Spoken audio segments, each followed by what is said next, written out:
பிளாஷ்பேக்ல மகாராஜா குருநாதர கொண்ட ஆக்ஷனிய பழிவாங்க ஆக்ஷன் கோட்டைக்கு வரான். அங்க மாயாவை பார்த்ததும் ரெண்டு பேரும் காதல விழுந்துடுறாங்க. அப்பதான் மாயா இவனை லவ் பண்ணி தான் சாபம் வாங்கிட்டு வந்திருக்காங்கன்னு தெரிய வருது. ஹீரோக்கும் மாயாக்கும் கல்யாணம் முடிஞ்ச ஃபர்ஸ்ட் நைட்டுக்கு ரூம்குள்ள அனுப்புறாங்க.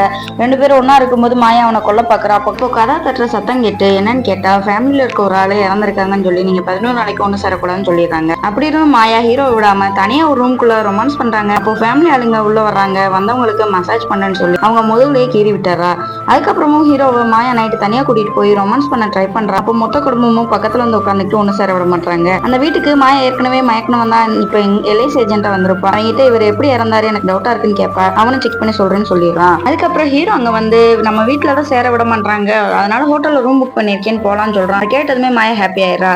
அப்ப அந்த ஆள் அங்க வந்து ஏதோ மிருகம் தாக்கிதான் அவர் இறந்திருக்காருன்னு சொல்றான். கேட்டதுமே ஜோலா தான் இதை பண்ணிருப்பான்னு மாயா ஜோலாவை தேடி போறா. அங்க ரெண்டு பேருக்கும் சண்டை வருது. மாயா ஜோலாவை அடிச்சு கீழே தள்ளி விடுறா. அப்பதான் ட்விஸ்ட் வைக்கிறாங்க. ஹீரோ மாயா ஹோட்டலுக்கு வரலன்னு தேடி வந்திருப்பாரு. அப்போ மாயாவோட சுயரூபத்தை பார்த்து நம்ம ஒரு பேய கல்யாணம் பண்ணிருக்கோம்னு ஷாக் ஆகிடுறான். 5வது எபிசோடு வேணும்னா கமெண்ட் பண்ணுங்க.